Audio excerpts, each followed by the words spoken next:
1986년 2월 5일 대전에서 하기는 봄이 올 때도 되었습니다. 지난번 접견 생각하면 화, 민, 두용이 고나고 배고파했던 모습이 눈에 선합니다. 교도소와 삼촌에 대한 실습이 너무 가혹했다 싶습니다. 소지품 챙기다가 아버님 편지, 형수님 편지, 개수님 편지 다시 읽어봅니다. 여러 사람들의 걱정과 수고에 의하여 나의 징역살이가 지탱되고 있음을 느낍니다. 징역을 나 혼자 짐지고 있거니 하는 생각은 자만입니다. 큰 추위 없이 벌써 입춘입니다. 대가 치르지 않고 덕물한 듯 공연히 미안한 마음입니다. 하기는 봄이 올 때도 되었습니다. 편지 받았습니다.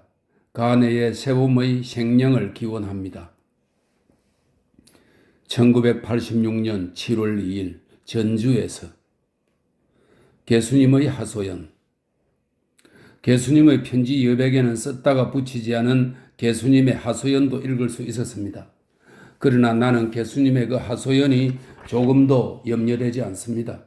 오히려 담담한 여유마저 느끼게 합니다. 왜냐하면 개수님의 짤막한 편지를 차근히 읽어보면 그 속에는 심야의 헝클어진 감정이 배어 있는가 하면 바로 그 옆에 그것을 절제하여 추스려내는 아침의 밝은 이성이 나란히 빛나기 때문입니다. 뿐만 아니라 내게는 개수님에 대한 두 가지 점의 확실한 신뢰가 있기 때문에 더욱 그렇습니다. 그 하나는 개수님에게서 느껴지는 소박하고 자연스러운 분위기입니다. 그것은 전혀 화장을 하지 않는 개수님 나이에는 결코 쉽지 않은 결단에서 오는 것이기도 하며 생활 전반에 걸쳐서 좀처럼 꾸밈새를 보이지 않는 은행 동정에서 오는 것으로서 이는 개수님과 나 사이에 있는 동생의 매개를 거치지 않더라도 충분히 건너오는 그런 진실성을 느끼게 하는 것입니다. 또 한 가지는 흔히 자녀들에 대한 과잉보호로 말미암아 아이들의 심성을 크게 위축시키고 있는 세태와는 한 점 상관도 없는 개수님은 그 흔한 욕심과 부모들의 허영을 시원하게 결별하고 화, 민, 두용이의 어린 세계를 일찌감치 활짝 열어놓은 용당과 자신을 보여주고 있는데 개수님의 그러한 일면은 확신과 철학을 가진 한 모성을 느끼게 합니다. 개수님한테서 느껴지는 이 철학에 의하여 지탱된 소박함은 비록 지극히 짧은 상면에서 확인된 것이기는 하나 그 바닥에 그만한 온축이 없고서는 쉽게 드러나지 않는 그런 것이라 생각됩니다. 그렇기 때문에 나는 개수님의 써보내지 않은 하소연이 조금도 염려되지 않습니다. 오늘은 다만 내가 읽은 어느 시나리오의 대사 한 구절을 소개하는 것으로 그치려 합니다. 이 구절은 한 여인이 그 사람을 자기의 반려자로 결심하게 된 이유를 나타내고 있습니다. 그 여인은 그이와 함께라면 보다 훌륭한 사람이 될 수 있을 것 같기 때문에 그와 일생을 함께하기로 결심하는 것입니다. 이러한 태도는 우리 시대의 수많은 우상을 깨뜨리고 인간의 진실을 꿰뚫어보는 뛰어난 통찰이며 양심이라 느껴집니다. 이 구절은 물론 그이를 통하여 자기가 보다 훌륭한 사람으로 발돋움하고자 하는 자신의 성장 의지를 뜻하는 것입니다만 시점을 바꾸어 본다면 반대로 그이가 자기로 인하여 보다 훌륭한 사람으로 성장할 수 있다는 보다 넓은 함의로 이해되어야 할 것입니다. 선의 본질은 공동선이기 때문에도 그렇습니다. 나는 개수님이 넓은 뜻으로 이 구절을 읽어주리라 믿습니다. 그리고 속 상하는 일을 당해도 이를 자기 성장의 계기로 삼아 자신의 역량을 자연스럽게 넓혀 나가기 위하여 부단히 노력하리라 믿습니다. 엽서가 작아 오늘은 더 쓰지 못합니다. 설령 무한히 큰 엽서가 주어진다 하더라도 내가 쓸 수 있는 말이 없기는 마찬가지입니다. 언젠가 어린이 놀이터 같은 부담 없는 자리가 마련되면 그때는 개수님의 하소연도 듣고 나도 지금은 하지 못하고 있는 숱한 이야기를 나눌 수 있으리라 믿습니다. 지난번 가족 자담회 때 집안 소식 잘 들었습니다. 꼬마들을 비롯하여 가내의 평안을 빕니다. 그리고 개수님의 여유 있는 건투를 빕니다. 1986년 8월 1일 전주에서 사랑은 나누는 것. 가운데 씨가 박혀서 좀처럼 쪼개질 것 같지 않은 복숭아도 10손가락 잘 정돈해서 갈라주고 단호하게 힘을 주면 짝 하고 정확히 절반으로 쪼개지면서 가슴을 내 보입니다. 하트. 복판에 또인을 아는 사랑의 마크가 선명합니다. 사랑은 나누는 것. 복숭아를 나누고 부채 바람을 나누고 접견물을 나누고 고통을 나누고 기쁨을 나누고 26일자 편지와 돈 잘 받았습니다. 복숭아 사서 나누어 먹겠습니다. 방학 맞은 꼬마들의 해방감은 단 한 줄의 글로서도 한 세대를 격한 우리들의 마음을 설레게 하고도 남습니다. 화용이, 민용이 방학 축하합니다. 예수님의 건투를 빕니다. 나의 수번은 2192번입니다.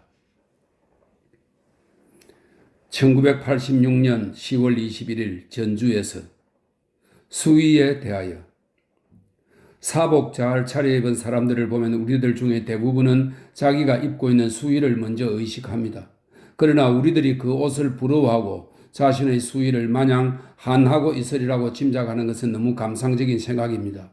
부러운 마음, 한스러운 마음이 없을 리 없지만 그것은 처음 잠시 동안의 심사일 뿐 그 마음 한구석에는 우리들만이 아는 엉뚱한 모의가 시작되고 있습니다.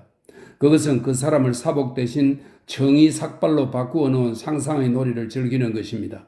특히 미운 사람일수록 열이면 열 모두가 이러한 놀이의 대상을 면치 못합니다.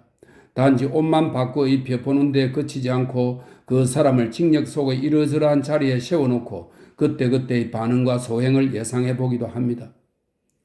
바다 고추장 안 나눠 먹게 생겼다. 아는 척 되게 하겠다. 물 많이 쓰고 잠자리 투정깨나 하겠다.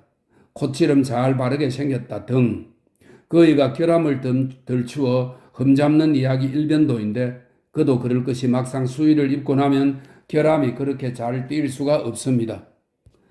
어쨌든 이러한 놀이는 그 자체가 하나의 악취미며 부정적인 시선에서 나온 것임에 틀림없습니다.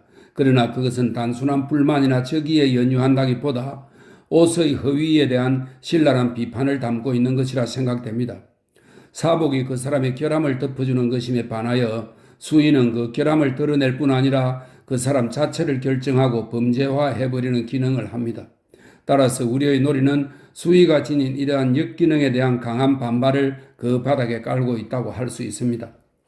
같은 수의를 입고 있는 우리들끼리도 처음 대할 때는 영락없는 범죄꾼의 첫인상을 받습니다.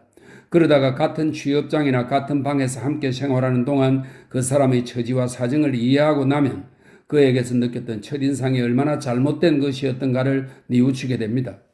정의 삭발이 얼마나 험악한 인상을 만들어내는가를 절감케 합니다. 이처럼 의상과 사람의 괴리를 수없이 경험하면서도 우리들 자신이 아직도 의상의 흙으로부터 자유스러울 수 없다는 점만 보더라도 그것이 얼마나 강고한 철갑 외피인가를 깨닫게 됩니다. 사복을 수의로 바꾸어 입혀보는 우리들의 놀이는 이러한 의상의 허구를 폭로하고 외피에 쌓여 보이지 않는 그 사람을 드러내리는 우리들의 자존의 노력이기도 할 것입니다. 그것이 일종의 정신적 가학 취미이고 부정의 시선을 면치 못한다 하더라도 인간을 정물적 대상으로 보지 않고 각종의 처지, 각이한 시점, 다양한 소임에 세워보게 함으로써 인간을 보는 눈을 넓고 깊게 해주는 것임에 틀림없습니다. 우리는 사복을 수의로 바꾸어 입히는 놀이에 반하여 다소 드물기는 하지만 가끔 수의를 사복으로 입혀보는 상상도 합니다. 정의 삭발 대신 그럴듯한 사복을 입혀 사회의 여러 자리에 세우고 앉혀보는 상상을 합니다. 그러나 이상한 일입니다. 이번에는 사복이 결함을 덮어주기보다는 그것을 더 생생하게 덜 주어냅니다. 고생을 해봐서, 없이 사는 사람 사정을 잘 알아서, 산전수전 세상 물증에 밝아서 등등의 최소한의 긍정적인 면모가 부각되기는커녕 각종의 결함투성이를 덜 주어집니다. 먹물이 없어서, 술버릇 때문에, 욕심이 족제비라, 매너가 후져서, 끈기 없어서, 앞뒤 생각 없이 덤벼서 수많은 결함들이 사복으로 말미암아 더욱 선명하게 폭로되는 것을 느낍니다. 사람을 알아버린 후의 옷이란 결국 이런 부수적인 역할밖에 못하는가 봅니다.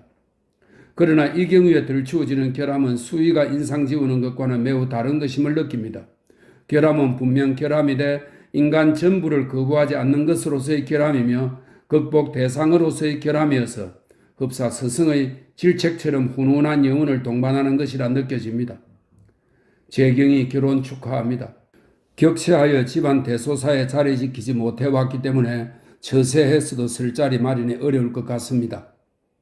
이 비 뒤끝에 이어 쌀쌀한 날씨가 예상됩니다만 대전보다 남쪽이고 보면 대충 200~300리쯤 덜 추우리라 생각됩니다. 1986년 12월 17일 전주에서 땜통 미싱사. 12월 중순 날씨치고는 웬 덤인가 의심스러울 정도로 계속 포근한 날씨입니다. 성질 괴팍한 사람의 친절처럼 언제 본색이 드러낼지 적이 불안합니다. 추울 때 춥더라도 우선은 진역 살기에 쉽고 편리한 일이 한둘이 아닙니다. 나는 전주에 온 후 서화반에서 줄곧 사방 생활을 해오다가 지난달 중순부터는 소속 공장인 제6공장에 출역하고 있습니다. 오랜만에 다시 해보는 공장 생활입니다. 사람도 새롭고 일도 새롭고 한마디로 생활 공간이 넓어지고 활발해진 셈입니다. 우리 공장은 오바로크, 인트로크, 이본침, 단축구멍 뚫는 미싱, 단추다는 미싱 등 특수 미싱을 비롯해서 모두 44대의 고속 미싱이 설치된 100여 평, 110여 명의 봉제 공장입니다. 사회에서 주목받은 단체복이나 보세 가공품 등을 만들기도 하고 전국 교도소의 남녀 재소자 및 가모자의 피복을 만들기도 합니다. 2열로 길게 늘어서 미싱에는 각각 모터가 부착되어 있어서 페달을 밟으면 무슨 비행음 같은 소리를 냅니다. 요즘은 재소자 피복일이 밀려서 저녁 9시까지 잔업입니다. 미싱 소리, 바쁜 일손, 쌓인 일감들로 해서 공장 분위기가 매우 분주합니다. 나도 출역하자 2~3일 손 풀고는 곧 일을 거들고 있는데 소위 땜통 미싱사입니다. 땜통 미싱사란 미싱사를 교대해주고 환자가 생기거나 종교 집회 참석 등으로 미싱사가 비게 되면 그 빈자리를 때우는 스페어 미싱사입니다. 그러나 40명이 남는 잔업만은 그러는 일 없이 단골로 남아 오랜 작업에 지친 미싱사를 대신하고 있습니다. 그러나 그리 숙련 미싱사가 못 되는 데다 땜통 미싱사는 이 미싱 저 미싱을 바꿔가며 타기 때문에 미싱의 쿠스에도 익숙지 못하고 또 그때마다 다른 재봉선을 받기 때문에 흐름 작업의 속도를 겨우 따라가는 형편입니다. 두 줄로 길게 늘어서 미싱대의 한 자리를 차고 앉아서 정신없이 미싱을 밟다 보면 마치 평화시장의 피복 공장에 앉아있는 듯한 연대감이 가슴 뿌듯하게 합니다. 작업이 종료되면 잔업식으로 나오는 뜨끈한 수제비 한 그릇씩 받아서 시장 골목 좌판 같은 긴 식대에 삼삼오오 모여 앉아 먹는 풍경과 수제비 맛은 하루의 노동을 끝낸 해방감을 한껏 정복해 줍니다. 연일 계속되는 잔업으로 피곤도 하고 시간도 없어 볼 책이 많이 밀려 있습니다만 저로서는 책 속에는 없는 이를테면 세상의 뼈대를 접해보는 경험을 하는 느낌입니다. 이제 얼마 남지 않은 작업이 끝날 무렵이면 다사했던 병인년도 저물게 됩니다. 해마다 세모가 되면 십수년 동안 변함없이 보살펴주던 여러 사람들의 수고와 옥바라지를 돌이켜보게 됩니다. 그리고 이러한 수고에 갚을 만한 무엇을 키워왔는가, 또 이러한 수고에 갚하기 위하여 어디에 자신을 세워야 할 것인가를 자문하게 됩니다. 세모는 좀 더 깊은 고민을 요구하는 제5의 계절인지도 모릅니다. 한 해 동안의 개수님의 옥바라지에 감사드립니다. 1986년 12월 30일 전주에서 화용, 민용 두 용에게 새해는 토끼해다. 토끼해가 되니 토끼 이야기가 생각난다. 너희들도 토끼와 거북의 이야기를 알고 있겠지? 옛날에 토끼와 거북이가 경주를 했단다. 걸음이 빠른 토끼가 느림보 거북이를 훨씬 앞섰지. 그런데 토끼는 거북이를 얕보고는 도중에서 풀밭에 누워 잠을 잤다. 그러다가 그만 거북이한테 치고 말았다. 거북이를 얕보고 잠을 잔 토끼도 나쁘지만 그러나 잠든 토끼 앞을 살그머니 지나가서 1등을 한 거북이도 나쁘다. 화용이와 민용이와 두용이는 공부 잘한다고 게으름을 피우는 토끼 같은 사람이 되어서는 안 된다. 공부 못하는 친구를 얕보는 토끼 같은 사람이 되어서는 안 된다. 친구를 따돌리고 몰래 혼자만 1등을 하는 거북이 같은 사람이 되어서도 안 된다. 잠든 토끼를 깨워서 함께 가는 거북이가 되자. 그런 멋진 친구가 되자. 새해는 토끼야 일어나라. 토끼를 깨워서 함께 가는 멋진 사람이 되자.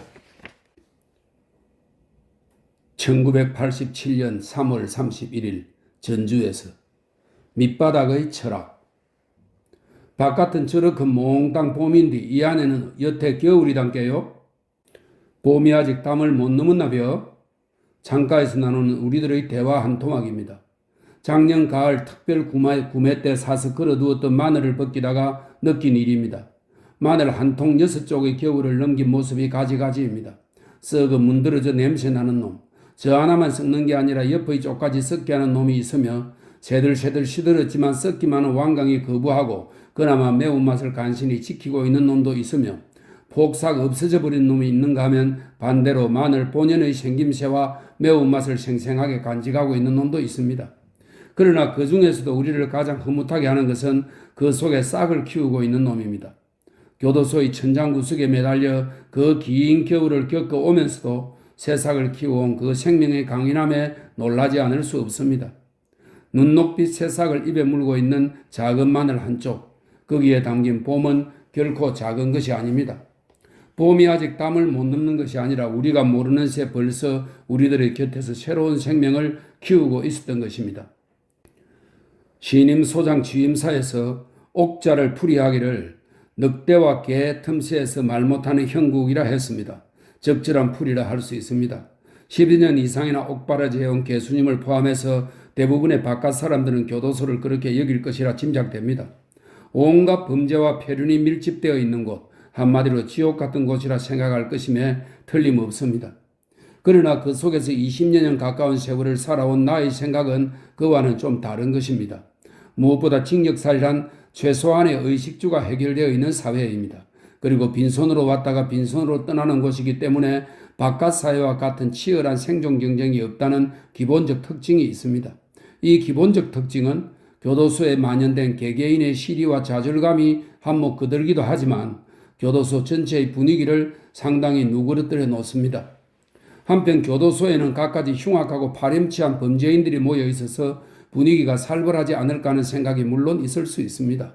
그러나 교도소에서 함께 살아보면 저런 사람이 어떻게 그런 범행을 저질렀을까 싶을 정도로 도저히 납득이 가지 않는 딴판인 사람이 무척 많습니다. 그의 죄명으로서는 도저히 상상할 수 없을 정도로 부지런하고 경우 바르고 얌전한 사람이 얼마든지 있습니다. 치열한 생존 경쟁이 없어지고 나면 폭력과 비리와 폐륜도 흡사 바람 빠진 풍선처럼 무력해지고 이빨 빠진 맹수처럼 무해한 것이 되어버리는가 봅니다. 생존을 위한 또는 치부나 허영을 위한 과도한 추구가 모든 폭력과 비리의 근거가 되고 있는지도 모릅니다. 물론 교도소에도 먹새를 남달리 밝히거나 신발이나 옷 등 입성의 멋을 부리는 속칭 잘나가는 재소자가 들어 있습니다. 그러나 그들을 보는 일반 재소자들의 시선은 매우 경멸적입니다. 어떠한 사회이든 대중은 다수이며 동시에 선량하고 지혜롭습니다. 잘나가는 재소자는 전체 분위기에서 보면 이질적이며 극소수에 불과합니다. 더구나 그것은 교도소 자체의 내생적인 것이 아니라 외래적인 수입물이라 해야 옳습니다. 높은 담장으로 사회와 철저히 격리하였음에도 불구하고 부단한 입소와 출소에 의하여 바깥과 튼튼히 연결되어 있음으로써 나타나는 사회의 분비물로 파악되어야 할 것입니다. 굳이 재소자의 비리를 들라면 그것은 향토 예비군복 입으면 아무리 점잖은 사람도 남의 밭에서 무를 뽑아먹는 그런 류의 것으로서 청이 삭발에 연유한 일종의 자비감과 위약 그 이상은 아니라 생각됩니다. 교도소가 아무리 의식주가 보장되고 치열한 경쟁의식이 배제된 곳이라 하더라도 여기가 살만한 곳이 못되면 말할 필요도 없습니다. 뿐만 아니라 교도소에는 그 특유의 음침한 응달이 있습니다. 우리의 생활 전반에 드리워진 어두운 그림자가 있습니다. 이를테면 출소하기만 하면 만사가 해결될 것 같은 환상이 각자의 성장의 가능성과 의지를 잠재워버리는 일종의 종교적 문화가 만연해 있는가 하면 우리를 한없이 움츠리게 하는 수많은 규칙이 있으며 노동의 자세를 왜곡하고 노동의 유의를 흐리게 하는 징역이 있는가 하면 긍지는커녕 작은 기쁨도 허락치 않는 부단한 경멸과 혐오와 반성이 있습니다. 요컨대 교도소는 지옥이 아닌과 마찬가지로 천국일 리도 없습니다. 한 가지 분명한 것이 있다면 그것은 교도소가 밑바닥이라는 사실입니다. 어떤 사회의 밑바닥, 어떤 시대, 어떤 인간의 밑바닥이라는 사실만은 분명합니다. 이처럼 낮고 어두운 밑바닥에서 살아나기 위해서는 여기에 걸맞는 철학을 정립하지 않으면 안 된다고 믿습니다.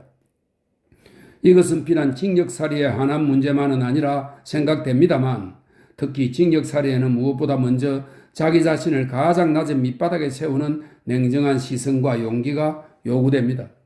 이러한 시선과 자신에 대한 용기만이 자기가 선 자리를 사회의 모순 구조 속에서 위치 규정할 수 있도록 대자적 인식을 정립해주는 동시에 징역 세월 동안 무엇을 배우고 무엇에 물들지 말아야 하는가를 가릴 수 있도록 해주리라 생각합니다.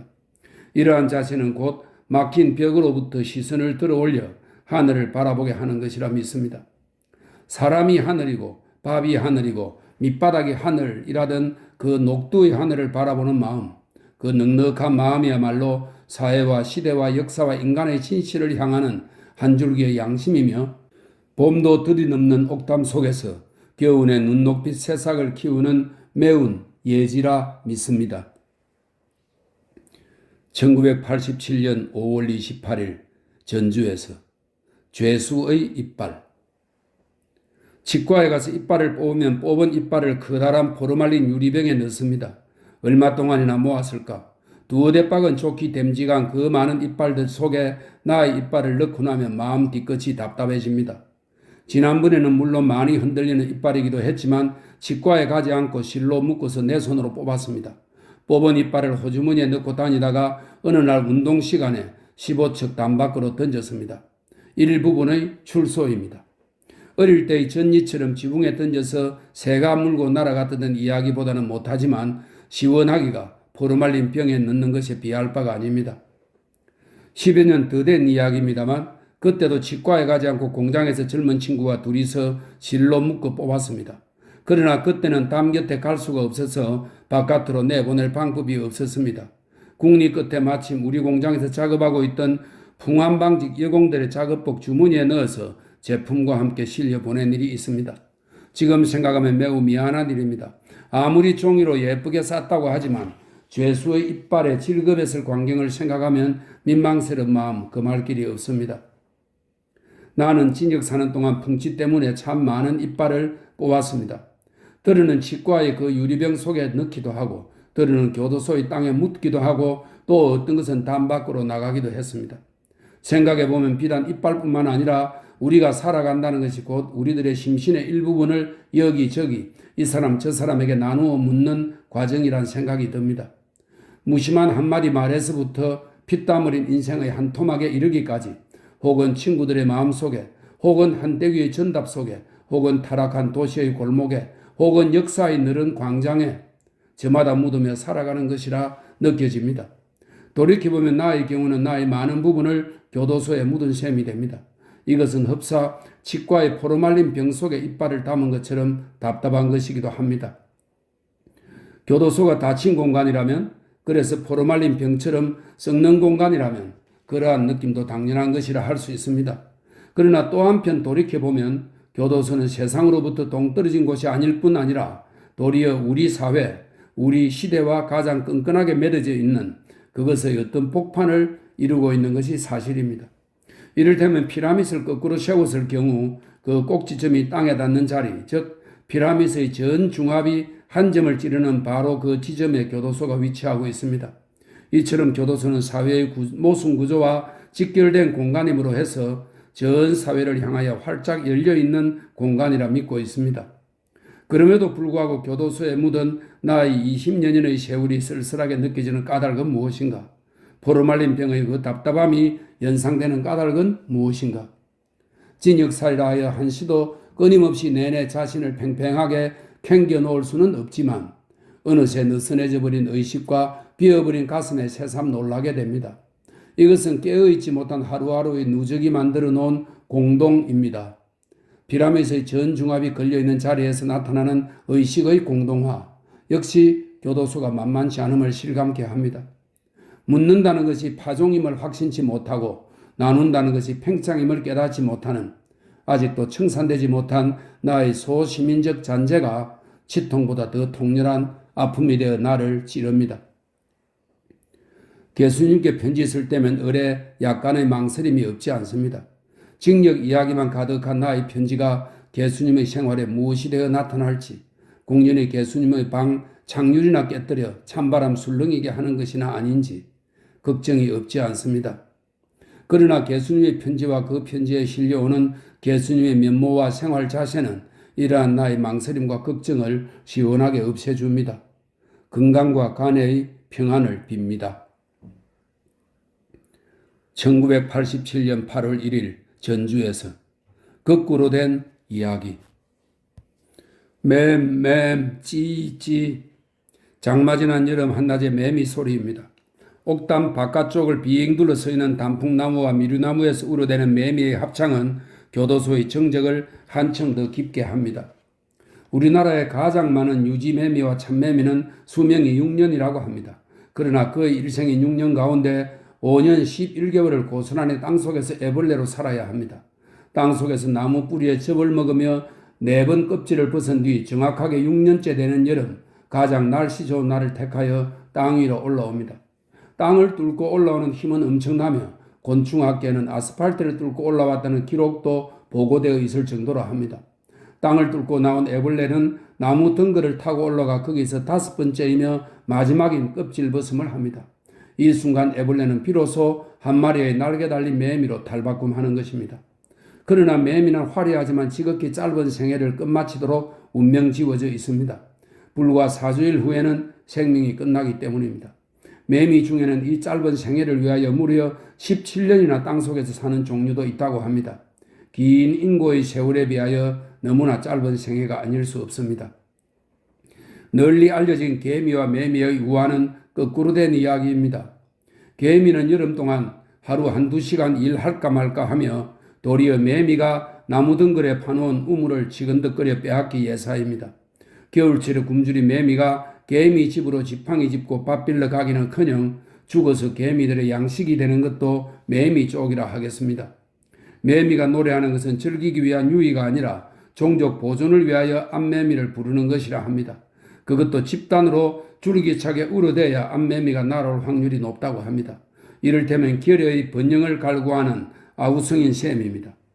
약육 강식의 자연계에서 더욱이 새들의 맛있는 먹이이며 비무장인 매미가 저처럼 요란한 합창으로 자기의 존재를 드러내는 것은 매우 위험한 행위가 아닐 수 없습니다. 그럼에도 불구하고 당당히 소리치는 매미들의 사랑과 용기야말로 수많은 수목들과 날새들과 짐승들은 물론 한 폭의 풀과 벌레에 이르기까지 모두 살아있는 생물들에 대한 힘찬 격려이며 생명의 예찬입니다. 맴 찌찌 매미들의 아우성 만세. 특별 구매로 수박을 사 먹었습니다. 옥방에서 나누어 먹는 수박 맛은 아마 예수님이 사주시겠다던 동큐 빵집 팥빙수보다 나을 듯 싶습니다. 덕분에 그날 밤은 변소 옆의 내 잠자리가 통행인들로 불이 났습니다. 화용이 민용의 여름방학은 나까지 덩달아 마음 가볍게 해줍니다. 방학 시작하자마자 일기까지 포함해서 방학 숙제를 모두 해치우고 나면 방학을 훨씬 신나게 놀 수 있다는 점을 전해주고 싶습니다. 예수님과 가내의 평안을 빕니다. 1987년 9월 18일 전주에서 환절기면 찾아오는 감기. 방충망을 떼어내고 나니 창밖에 가을 하늘이 청명합니다. 그러나 우리들은 가을을 가을로 보지 못하고 가을 뒤에 숨은 겨울을 먼저 봅니다. 조적 공장 처마에는 깬 지 며칠 안 되는 제비 새끼가 있습니다. 이제 곧 겨울인데 아직 날지도 못하고 어미가 물어다주는 먹이를 받아먹고 있습니다. 언제 커서 어미 따라 강남까지 날아갈 수 있을지, 그 넓은 바다 쉬지 않고 건널 수 있을지. 환절기에는 거의 빠짐없이 감기 한 차례씩 겪습니다.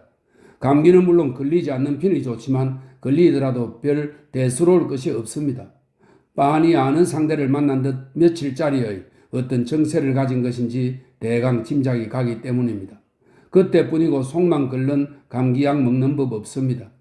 신열과 몇 가지의 정세 그리고 심한 피로감까지 고스란히 받아들입니다. 어떤 사람은 한 잔 먹은 주기를 느끼기도 하는 모양이지만 나는 아직 그런 경지까지는 이르지 못했습니다. 그러나 감기가 허락하는 며칠간의 게으름만은 무척 흐뭇하게 생각합니다. 넘어진 김에 쉬어가자는 배짱으로 책은 물론 자잘한 일상적 규칙이나 이목들도 몰라라 하고 편한 생각들로만 빈둥거리는 며칠간의 게으름은 여간 흐뭇한 것이 아닙니다. 징격 사례는 몸 아플 때가 제일 서럽다고 하지만 내 경우에는 오히려 그 반대입니다.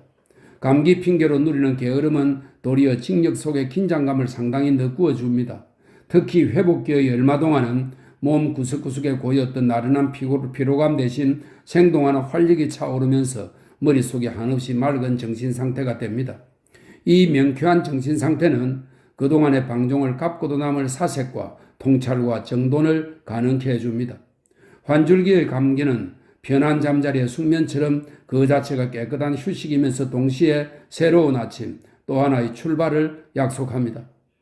이번 가을엔 아직 감기 걸리지 않았습니다.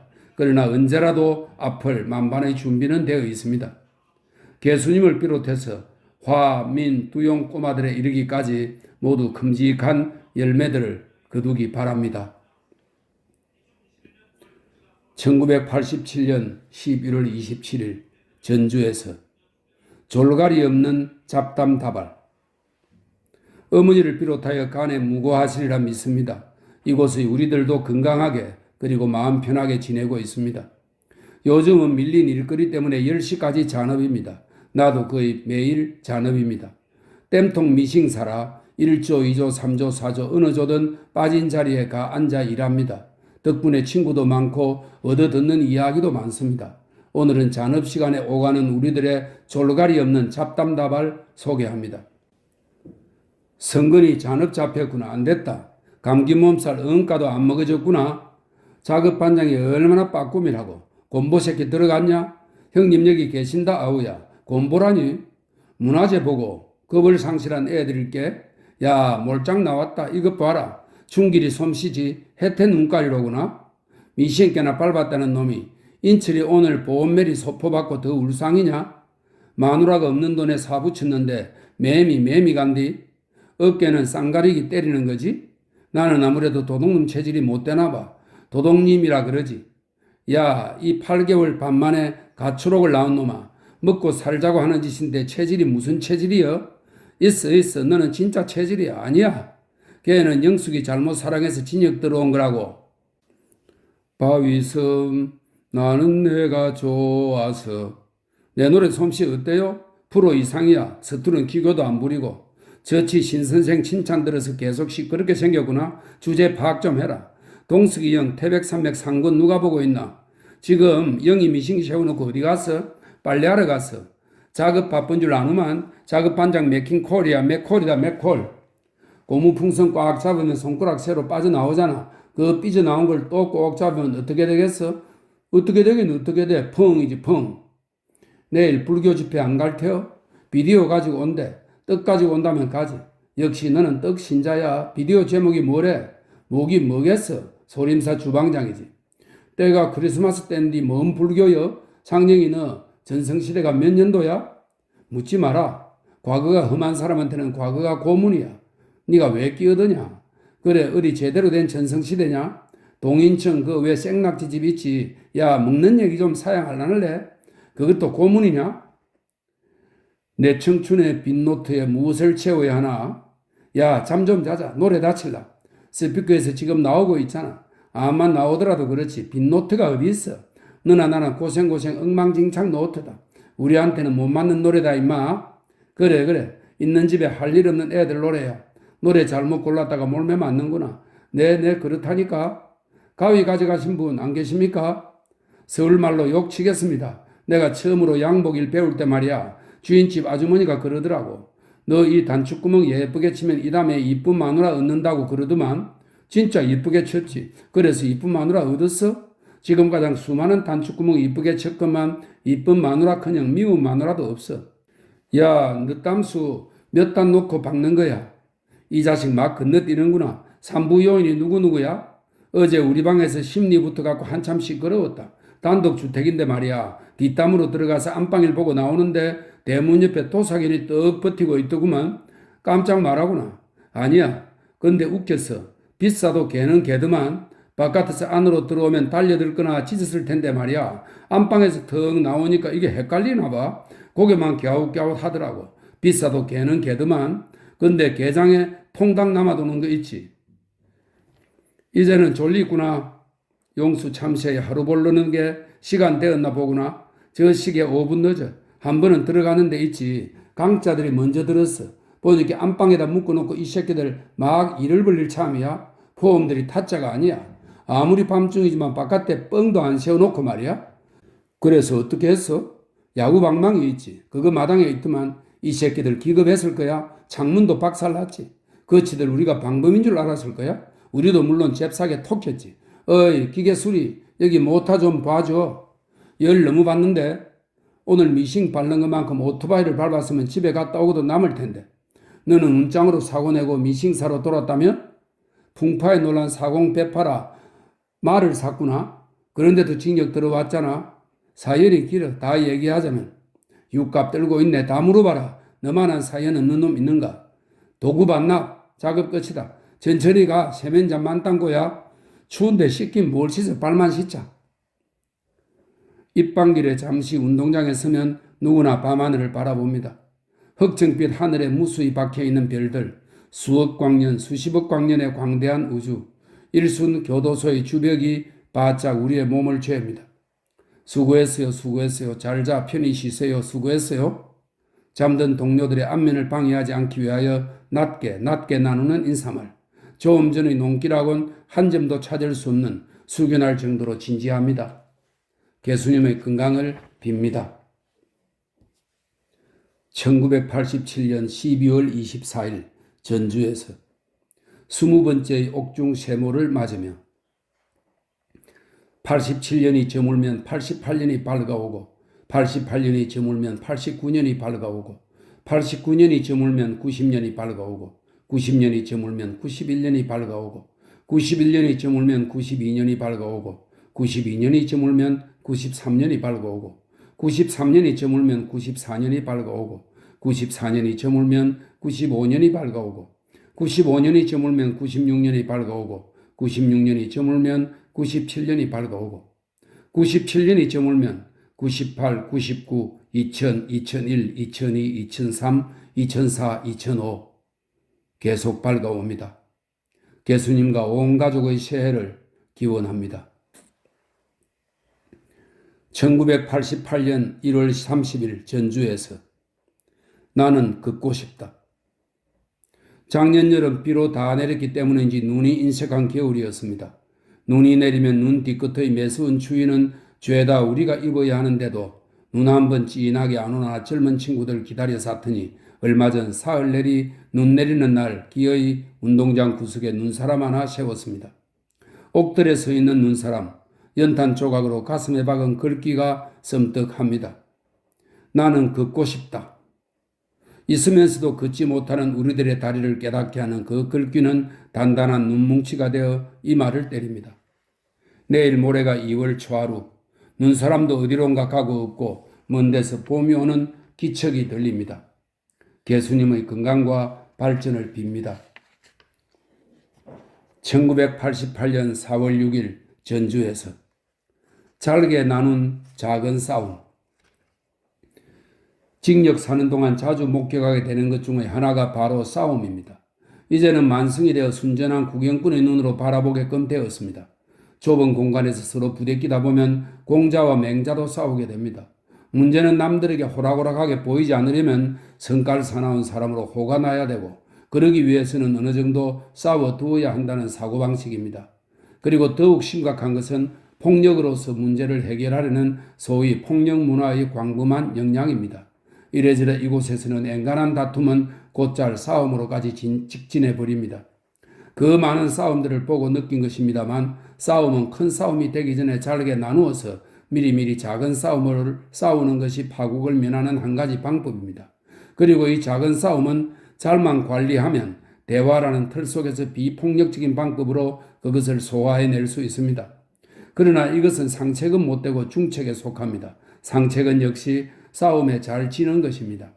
강물이 낮은 대로 흘러 결국 바다에 이르는 원리입니다. 쉽게 지면서도 어느덧 이겨버리는 이른바 성패의 변정법을 터득하는 것이라 하겠습니다. 사실 진다는 것이 여간 어려운 일이 아닙니다. 이기기보다 어렵습니다. 마음이 유해야 하고 도리에 순해야 합니다. 더구나 지면서도 이길 수 있기 위해서는 자신이 경우에 어긋나지 않고 떳떳해야 합니다. 경우에 어긋남이 없고 떳떳하기만 하면 조급하게 자신의 정당성을 입증할 필요도 없고 옆에서 보는 사람은 물론 이긴 듯 의기양양하던 당자까지도 수긍하지 않을 수 없는 완벽한 승리가 되어 돌아옵니다. 그러나 이것도 싸우지 않는 것만은 못합니다. 싸움은 첫째, 싸우지 않는 것이 상지상책입니다. 그 다음에 잘 지는 것, 그 다음에 작은 싸움, 그리고 이기든 지든 큰 싸움은 하책에 속합니다. 이것은 물론 징역사례에서 부딪히는 쓰잘데없는 싸움이나 통하는 이야기에 지나지 않는 것이며 나 자신은 해내지 못하는 것이기도 합니다. 예수님이 궁금하실 부부싸움에 관하여는 나로서는 정작 아는 바가 별로 없습니다. 다만 맞아서 먹는 자국을 처치하는 우리들의 방법을 참고로 소개하는 것으로 싸움 이야기 끝내겠습니다. 먹는 곳을 찬물 찜질하거나 날계란을 굴리거나 안티플라민, 제놀 스틱으로 문질러 멍을 삭히는 방법과 데일파스를 붙이거나 마스크를 착용하거나 모자를 눌러서서 그 부위나 얼굴을 가리는 방법이 있습니다. 그러나 가장 어려운 것은 먹던 마음, 먹던 관계를 현명하게 치유하는 일입니다. 이 일을 훌륭하게 해내기만 하면 비온 뒤에 땅이 굳듯이 난쟁이, 무쟁보다 더 나을 가능성마저 없지 않다 할 것입니다. 아무튼 예수님의 건성을 빕니다. 아버님 하스의 우이동 새집 이야기, 이태조의 빼군대 시까지 곁들여서 자세히 적어 보내주셨습니다. 햇빛이 아쉬운 징역살이, 그나마 여러 사람들과 홍보해온 나로서는 머지않아 북한산 삼봉이 바라보이는 남향방 하나 차지하겠지 하는 기대로 마음 설레입니다. 뒷산에 봄껑 소리 들립니다. 서울에는 없는 소리입니다. 1988년 5월 31일 전주에서 옥담 밖의 뻐꾸기. 과석방 석 달 전에 쓴 편지로 개수 씨에게 보낸 편지 중에는 마지막 글입니다. 산속에서 내내 소리만 보내던 뻐꾸기와 드디어 인사를 나누었습니다. 며칠 전 어쩐지 뻐꾸기 소리가 유난히 크다 싶었습니다. 20m나 떨어졌을까? 옥담 밖으로 늘어선 나무들 가운데 우리 방에서 가장 가까운 나무가지에 뻐꾸기가 와 앉아 있었습니다. 산촌에서 자라지 못한 나로서는 처음 보는 뻐꾸기입니다. 생각보다는 훨씬 크고 아름다운 새였습니다. 산비둘기만한 몸집과 깃을 하고 있었습니다. 무엇보다도 울음소리에 실려오던 얘의 그 구슬픔 따위는 한 점도 찾아볼 수 없어 좋았습니다.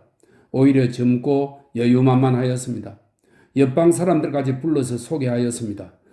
겨우 1분 남짓 먼저 사귀었을 뿐이면서 마치 오랜 친구나 되는 듯 어썩 자랑스럽습니다. 뻐꾸기는 나의 체면을 세워주느라 때맞춰 두어 번 거푸 소리하고는 이런저런 날개짓까지 선보여 주었습니다. 실은 개수님과 화용, 민용, 두용이들에게 보여주고 싶은 새였습니다.